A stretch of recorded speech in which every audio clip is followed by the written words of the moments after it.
The pressurized cabin is warm, perhaps too warm for December over the Pacific, but that's the miracle. At 28,000 FT, you can sit in shirt sleeves and breathe normally. Outside the aluminum skin, the temperature hovers around 50 degrees below zero. Captain Robert Morgan adjusts his oxygen mask, then realizes he does not need it. Not anymore. Not in a B-29 Superfortress. The cockpit feels more like a Pullman car than a bomber. It is spacious enough to stand in, to walk around in, and almost comfortable. Through the plexiglass nose, he can see the curvature of the Earth and the Pacific stretching endlessly below, and somewhere down there, hidden beneath the cloud cover, lie the Japanese home islands.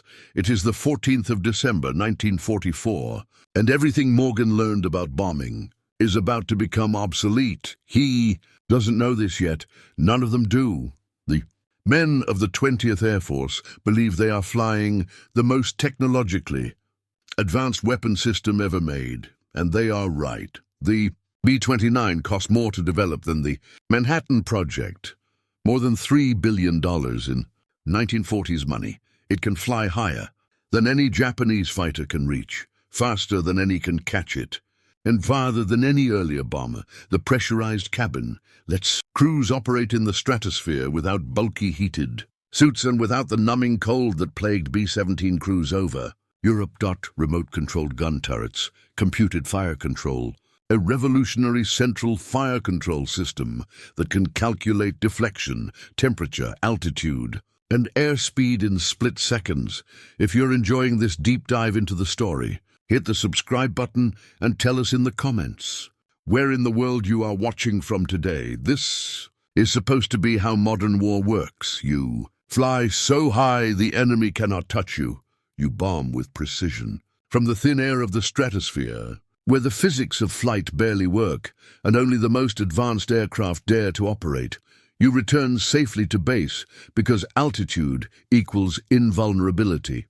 That's what they learned at MacDill Field in Florida, at Walker Army Airfield in Kansas, at every training base across the American heartland. High altitude, precision bombing, technological superiority, but here's what the training didn't tell them.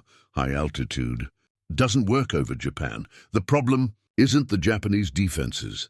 It's the jet stream. At 30,000 FT over Japan, winds blow at 140 mph, sometimes faster. A river of air so powerful it tears bomber formations apart like paper in a hurricane. Bombers trying to hit a factory from 6 miles up find their bombs scattered across square miles of countryside. The Norden bomb site, that miracle of American engineering that supposedly can drop a bomb into a pickle barrel from 4 miles up, becomes useless when the aircraft carrying it is buffeted by winds. No American meteorologist even knew they existed until B-29s started flying into them. And there's something else the training didn't prepare them for. The engines, the right. R-33 duplex cyclone radials, the most powerful piston engines ever built, each producing 2,200 horsepower. They're also the most temperamental engines ever built. They catch fire, often without warning. The magnesium alloy engine blocks burn so hot that standard fire suppression systems barely slow them. Crews learn to watch the cylinder head temperature, gauges the way sailors watch the horizon for storms. Knowing a few degrees too high can mean minutes before an engine becomes a blowtorch on your wing. Captain Morgan has seen it happen. 3 weeks ago, a B-29 from the 498th Bombardment Group lost an engine to fire over Tokyo. The crew got the fire out and limped back towards Saipan on 3 engines, then lost another to fire over the ocean. They ditched the pressurized fuselage. So comfortable at altitude, becomes a death trap in water. It sinks fast. 6 of the 11 crew members drowned before rescue aircraft could reach them, so the high-altitude bombing campaign sputters along through the winter of 1944 into early 1945. Mission after mission that cost lives and aircraft for results that barely justify the fuel burned. The 1st Bomber Command, operating from Saipan, Tinian, and Guam in the Marianas, flies formation after formation into the teeth of the jet stream. It drops tons of high explosive bombs that miss their targets by miles and watches as crews fail to return. Not always because Japanese fighters shoot them down, though some do, but because engines fail, fires break out, or structural stress from high-altitude buffeting causes catastrophic failures. The loss rate runs about 5% per mission. Not catastrophic by the standards of the 8th Air Force over Germany, but deeply troubling for an aircraft that was meant to be nearly invulnerable, and the results are negligible. Japan's war production continues. The factories keep running. The supplies keep moving. In January of 1945, a new commander arrived in the Marianas, Major General Curtis LeMay, 38 years old, already a legend from his time. Commanding bomber groups over Europe, LeMay has a face like a bulldog and a reputation for delivering results. He doesn't care about doctrine. He doesn't care what the manuals say. He cares about destroying Japan's ability to make war, and he's willing to try anything that works. For 2 months, LeMay watches the high-altitude campaign fail. He studies intelligence, reports. He reads the mission debriefs. He understands what his crews are up against. The jet stream that scatters formations, the weather that hides targets, the engine failures that kill more crews than enemy action, and he understands something else. Something the planners back in Washington do not want to admit. Precision bombing isn't working because Japan doesn't have precision targets worth bombing. Germany had concentrated industrial complexes, ball-bearing factories at Schweinfurt, aircraft plants at Regensburg, oil refineries in the Ruhr. Take out those factories and you cripple German war production. But Japan's industry isn't like that. Japan's war production is dispersed. Small workshops in residential neighborhoods build airplane parts.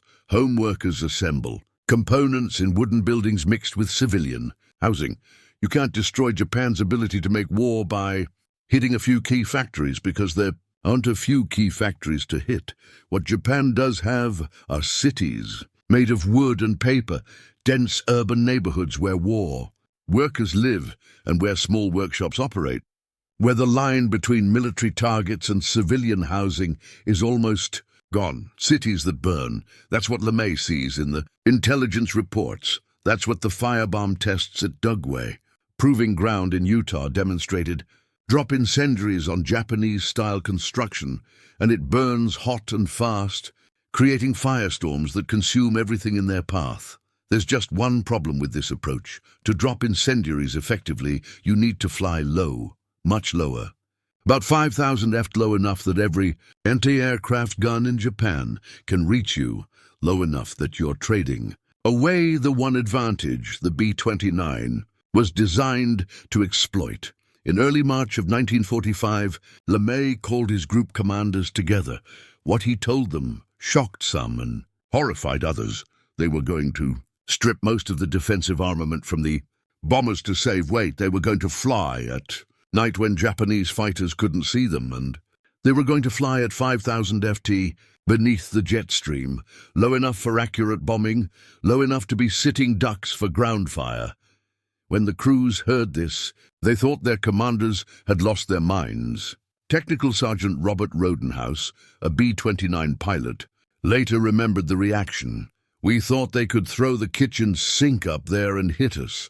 Can you imagine flying a big 4-engine bomber at 5,000 ft? Why, that was just unheard of. Absolutely unheard of. And like my crew says, I think those generals lost their marbles. They weren't thinking straight, but LeMay wasn't crazy. He'd done the math. Japanese night fighters were few and poorly equipped. Japanese radar was primitive. And Japanese anti-aircraft guns, while numerous, had a harder time hitting aircraft at night than in daylight. The risk was enormous. Yes, but the potential payoff was greater. Most importantly, LeMay understood that high-altitude bombing was killing his crews for nothing. At least this way, if they were going to die, they'd die accomplishing something. The target for the first low-altitude incendiary mission was Tokyo, not the dockyards or the industrial zones on the outskirts. The target was the heart of the city, the Shitamachi district, where wooden buildings packed tightly together, where hundreds of thousands of civilians live and work, and where much war production happens, in thousands of small workshops scattered through residential neighborhoods. March 9th, 1945. The mission briefing takes place in the late afternoon. Crews gather in the operations buildings on Guam, Tinian, and Saipan. When they see the mission profile on the boards, they know this one is different. Altitude, 5,000 to 7,000 feet. Armament, tail guns only. Bomb load, M69 incendiary clusters, each containing 47 small bomblets filled with napalm. Time over target, after midnight. The bombs themselves are new, relatively speaking. The M69 was designed specifically for Japanese cities after tests proved how effectively napalm could ignite their wooden construction. Each cluster weighs about 500 pounds and breaks apart in the air, scattering bomblets across a wide area. When they hit, they burst into sticky, clinging flames that can't be extinguished with water. Flames hot enough to melt steel, setting everything they touch ablaze. The B-29s begin taking off just after sunset. 334 aircraft from the 73rd, 313th and 314th Bombardment Wings, the largest single raid the 20th Air Force has ever mounted. They lift off in darkness, one after another, each loaded with 7 tons of incendiaries, stripped of most of their guns, committed to a tactic that seems to defy everything they were. Taught about strategic bombing, Captain Morgan's aircraft is among them. Takeoff feels different without the weight of the defensive. Guns, the bomber is lighter, more responsive, almost eager. But as they climb out over the Pacific heading northwest toward Japan, Morgan can't stop thinking about that 5,000-foot altitude. In a B-29, 5,000 feet feels wrong. It feels exposed. This plane was built to live in the stratosphere, where air is thin and fighters can barely reach.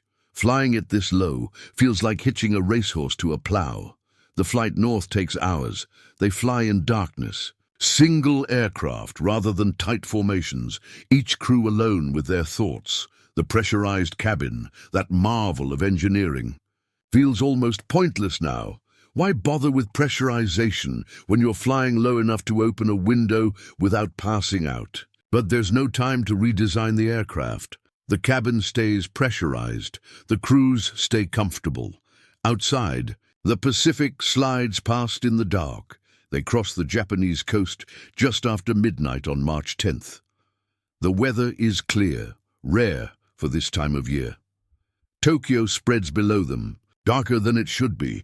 The city is under blackout, hoping to hide from bombers, but the Pathfinder aircraft have already arrived, dropping their loads of M47 incendiaries mixed with colored marker bombs to outline the target area. From 5,000 feet, the crews can see the first fires starting, small at first, scattered orange sparks in the night. Then the main force arrives, wave after wave of B-29s, each releasing its load of incendiaries across the Shitamachi district. The bomblets scatter as they fall, spreading across blocks of wooden houses. When they hit, they ignite. Within minutes, scattered fires begin to merge. Within half an hour, the separate blazes turn into massive conflagrations. Within an hour, those conflagrations evolve into a firestorm. A firestorm isn't just a big fire, it's a weather system born from heat and destruction. The air above the flames becomes superheated and rises violently, pulling in cooler air from all sides. The incoming air fuels the fire with hurricane-like winds, feeding it with oxygen until the inferno becomes self-sustaining. At its center, temperatures climb to 1,800°. Nothing survives that. Nothing can. The crews witness it from their cockpits. They watch the fires expand and merge, glowing brighter and brighter until it seems impossible that anything could burn so fiercely.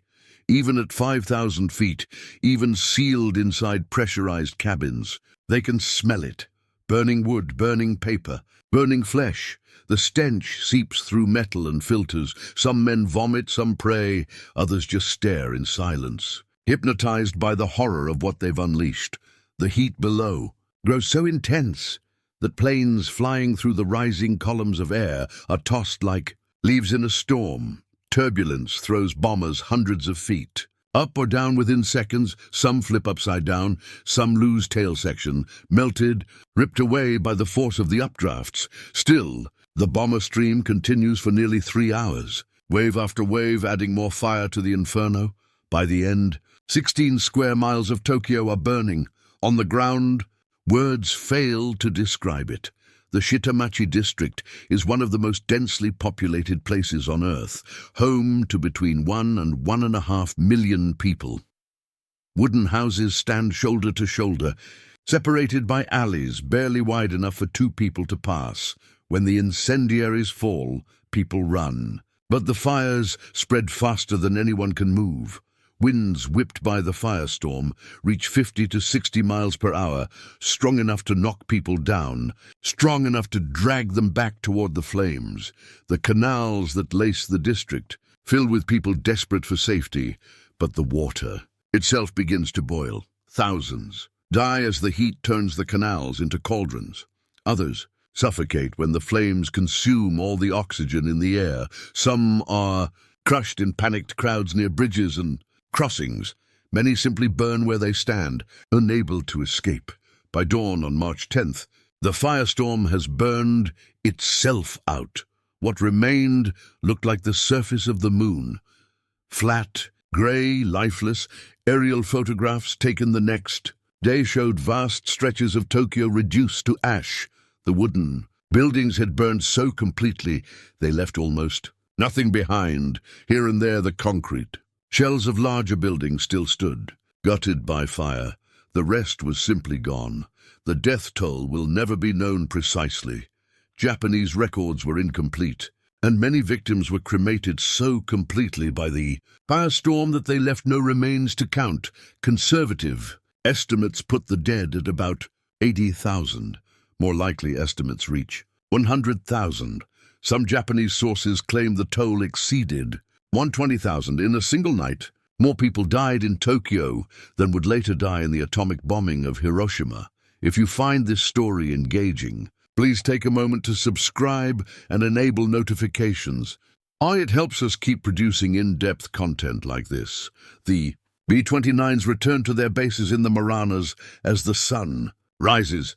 14 aircraft failed to return. A loss rate of just over 4%, actually.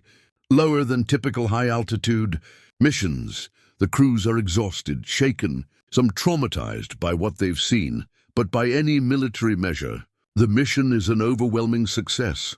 Tokyo's industrial capacity in the targeted districts has been effectively destroyed. More importantly, the tactic works.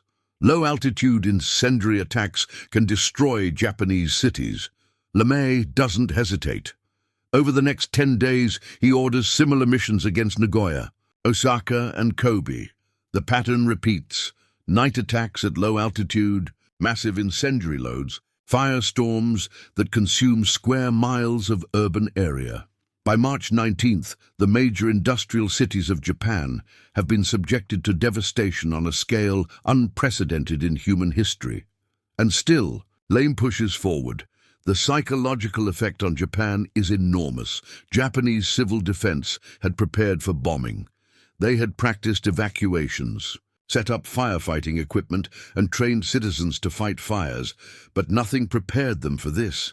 You can't fight a firestorm. You can only flee from it.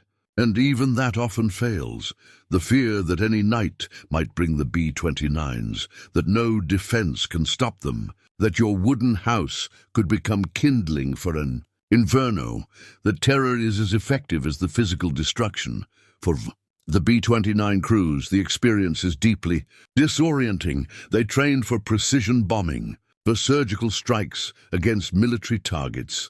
They trained to fly so high that the people below would be invisible, abstract, not quite real.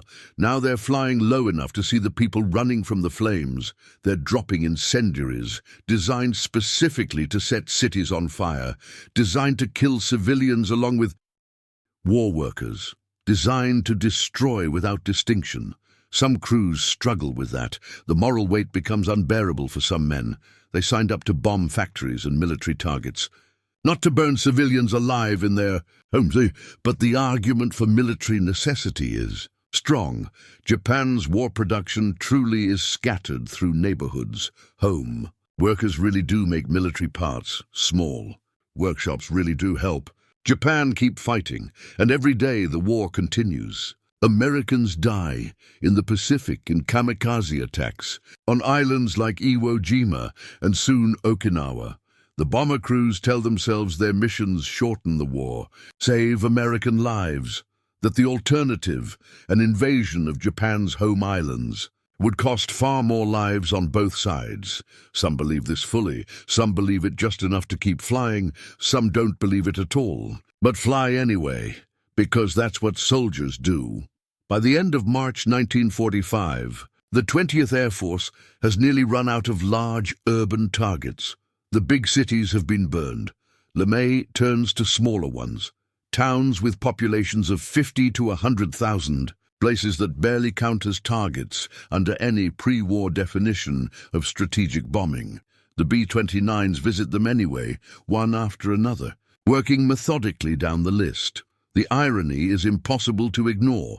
The most advanced bomber ever built, engineered to fly where humans shouldn't survive without pressure suits, fitted with pressurized cabins, remote gun turrets, and computed fire control systems, finds its greatest success flying low and slow, stripped of defenses, dropping simple incendiaries that kill through brute force. Not precision, everything the B-29 was meant to be: fast, high-flying, untouchable, no longer matters. The pressurized cabin that cost millions and added tons to its weight is useless at 5,000 feet. The remote-controlled turrets, with their advanced computers, are removed to save weight. Its ability to reach 40,000 feet is never used again after the switch to low-altitude tactics. The B-29 becomes a delivery truck for fire, a platform for area bombing, a weapon for the systematic destruction of Japanese cities. It's effective, terribly effective, but not in the way anyone planned. The aircraft that was meant to represent the height of precision warfare becomes the tool of the most indiscriminate bombing campaign in history. The human cost of that transformation extends beyond Japan's cities. The B-29 crews themselves pay a price. Statistics can't show. They continue to lose. Aircraft and men, fewer than during the high-altitude campaign. But the losses continue nonetheless. Engine failures still happen. Mechanical problems still kill crews. And now they're also carrying the psychological burden of what they're doing. Some crews cope by focusing on the technical side of the mission. They talk about bomb patterns and fuel consumption and wind drift. They avoid thinking about what happens on the ground. Others embrace the hatred, convincing themselves that every Japanese civilian is complicit in the war, that the firebombing is just retribution for Pearl Harbor, the Bataan Death March, and the other Japanese atrocities. Some simply shut down emotionally, doing their jobs mechanically and refusing to think about it at all. Technical Sergeant Chester Marshall, a radio operator on a B-29 out of Tinian, would later describe flying over burning cities. You could smell it. That's what got me. Even at our altitude, even inside the aircraft, you could smell the burning. Sweet and terrible at the same time, and you knew what it was. You knew exactly what was burning. There's no forgetting that smell. By May of 1945, Japan's urban landscape had been fundamentally altered. Over 60 cities had been subjected to incendiary attacks. Millions of people were made homeless. Industrial production collapsed in many areas, not because factories were hit precisely, but because workers had nowhere to live, because supply chains were broken, because the infrastructure that supports manufacturing had been burned away. The statistics are staggering. By the end of the war, B-29 incendiary attacks would have destroyed approximately 180 square miles of Japanese urban area. The death toll from the firebombing campaign is estimated between 300,000 and 500,000 people, more than the atomic Bombs at Hiroshima and Nagasaki combined. Another 8 million people were rendered homeless. 40% of Japan's 66 largest cities were more than half destroyed. And through it all, the B-29 crews keep flying.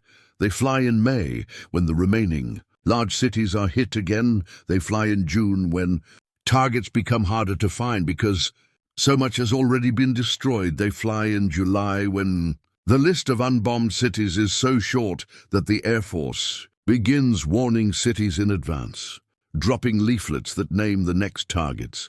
Psychological warfare mixed with genuine humanitarian concern. The warnings are real.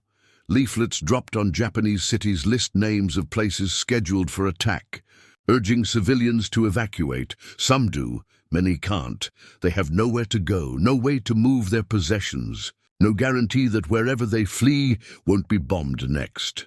The warnings serve a dual purpose. They might save some civilian lives, and they absolutely terrorize the entire population, because now everyone knows the bombers are coming, and no one can do anything to stop them. In late July, the campaign changes slightly.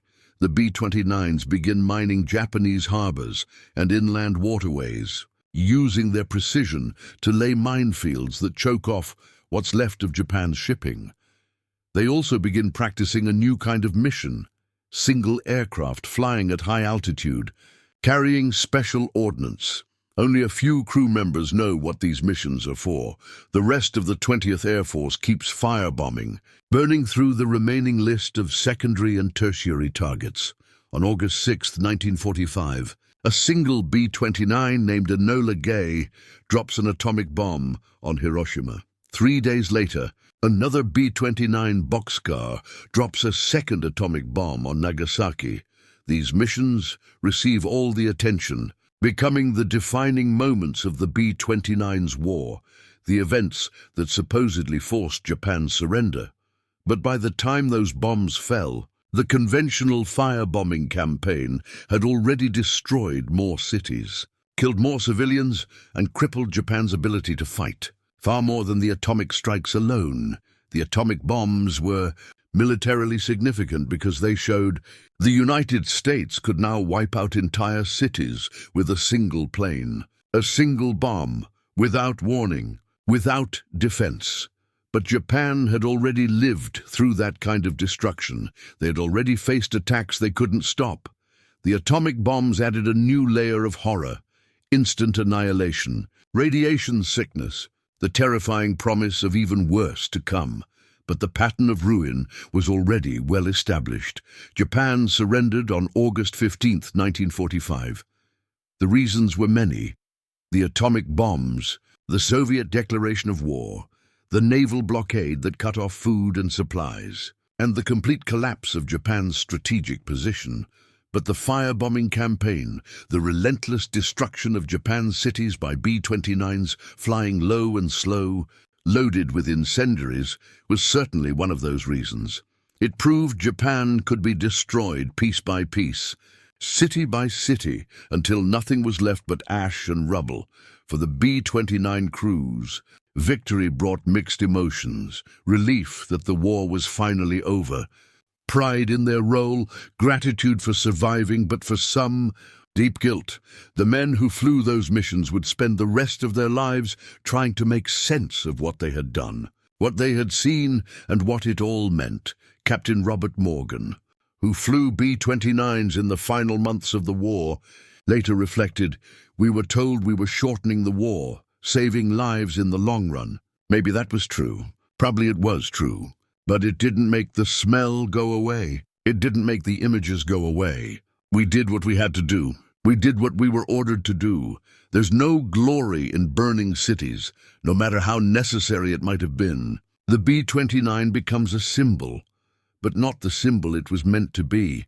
It was supposed to represent the triumph of American technology, the power to wage war with precision and minimal risk to American lives. Instead, it becomes associated with mass destruction, with the firebombing of cities and the atomic bombs that ended the war. Its engineering marvels, the pressurized cabin, the high-altitude range, the advanced fire control system, all become footnotes to how it was actually used. After the war, the Army Air Forces commissioned studies of the strategic bombing campaign. The United States Strategic Bombing Survey interviews survivors, reviews records, and tries to judge how effective the bombing really was. The conclusions are sobering. The high-altitude precision bombing campaign against Japanese industry was largely ineffective. The low-altitude incendiary campaign was devastatingly effective, but mainly because it destroyed cities indiscriminately rather than striking true military targets. Analysts struggle with the moral weight of that reality. The bombing killed hundreds of thousands of civilians, wiped out cultural treasures, temples and neighborhoods that had no military purpose. It set a precedent for total war that would haunt future strategists, yet it also likely shortened the war. Probably saved both American and Japanese lives that would have been lost in an invasion. The moral equation is impossible to balance cleanly. Some B-29 veterans become advocates for strategic air power, arguing that their missions proved bombing's decisiveness in modern war. Others become critics, claiming their experience proved the moral failure of trying to win wars by burning cities. Most simply return home, keeping their memories locked away, rarely speaking of what they saw over Japan in 1945. The aircraft themselves meet different ends. Some are scrapped right after the war, melted down for aluminum. Others are mothballed in desert storage, waiting in case they're needed again. A few remain in service, used for reconnaissance, testing and research. When the Korean War begins in 1950, B-29s are sent back into combat, only to learn that jet fighters have made them obsolete just 5 years after they ruled the skies over Japan. The last B-29 mission flown by the U.S. Air Force takes place in June 1960. By then, the plane is a relic, a reminder of a different kind of war, of the vast strategic bombing campaigns of World War II, fought with mass formations and terrible fire from the sky, of heavy bombers and their acceptance of massive civilian casualties, belong to a different era. Or at least, everyone hopes they do. But the lessons of the B-29 campaign over Japan remain deeply relevant. The tension between what technology can do and how it's actually used still lingers. The moral questions about attacking civilian populations, about where military necessity ends and ethics begin, about whether the ends can ever truly justify the means. Those questions didn't end with the war. If anything, they became more urgent in a world of even greater destructive power. The B-29 crews who flew those low-altitude incendiary missions carried knowledge few humans ever confront. They knew exactly what it meant to destroy a city. They saw the flames from 5,000 feet. They smelled the burning. They knew that every ton of incendiaries they dropped meant death below, death by fire, by suffocation, by being crushed in panicked crowds, trying to escape the inferno. Some made peace with that knowledge, some never did, but all of them lived with the irony that the most advanced bomber ever built, the pride of American engineering, achieved its greatest success only by abandoning everything it was designed to do. The pressurized cabins sat unused at low altitude. The high-altitude capability became meaningless. The doctrine of precision bombing gave way to area destruction with crude incendiaries. In the end, the B-29 over Japan stood not as a triumph of technology, but as proof that effectiveness always outweighs elegance in war. It didn't matter that the aircraft was created for precision missions. If something else worked better, it didn't matter that crews had trained for high-altitude formation flying when low-altitude firebombing produced results. What mattered was winning the war, and the B-29 did that, though not in the way anyone intended. The men who flew those missions understood this better than anyone. They mastered the most sophisticated bomber on Earth, trained to use its systems with surgical precision, then stripped it bare and flew low and slow into Japanese defenses, dropping napalm on cities until they ceased to exist. That disconnect between what they prepared for and what they actually did defined their war. Years later, some of those men visited Japan. They walked through Tokyo and Osaka, cities rebuilt from ashes into modern skylines. They met survivors who had lived through the firebombing, who had lost families in the flames. Those encounters were painful, impossible to neatly reconcile, because what could they say? How do you explain that you helped kill 100,000 people in one night? That you did it again and again until dozens of cities were gone? That you believed, and maybe still believe, it was necessary, that it shortened the war, that it saved lives in the long run? These truths coexist uneasily, without resolution, without redemption. The B-29 that flew those missions, the elegant, complex aircraft with its pressurized cabin and remote-controlled turrets, carried more than bombs. It carried the weight of a new kind of warfare, one where technology advanced faster than morality could keep up, where the line between military and civilian targets vanished, where strategic necessity demanded methods that defied every pre-war notion of civilized combat. The crews in those pressurized cabins, flying comfortably at 5,000 feet where comfort had no meaning, understood they were part of something unprecedented, something history would study, debate, condemn, and justify for generations. They knew that what they were doing would define how the world understood strategic bombing and shape the ethics of warfare for decades to come. And they knew, perhaps most of all, that all the sophistication that made the B-29 a marvel, the pressurization, the altitude capability, the computed fire control, ultimately mattered less than one thing: effectiveness.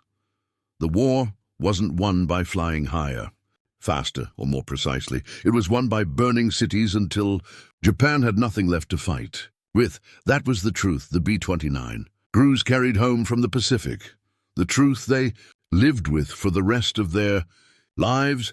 The most advanced bomber in the world succeeded by becoming a simple tool of destruction. The comfortable, pressurized cabin at 30,000 feet gave way to low-altitude terror. The dream of precision collapsed into the reality of total war. And in that collapse, in that transformation from technological marvel to instrument of mass destruction, lies the story of the B-29 over Japan.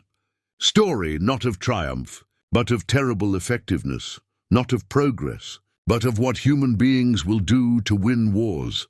Thank you for reading. For more detailed historical breakdowns, check out the other videos on your screen now, and don't forget to subscribe.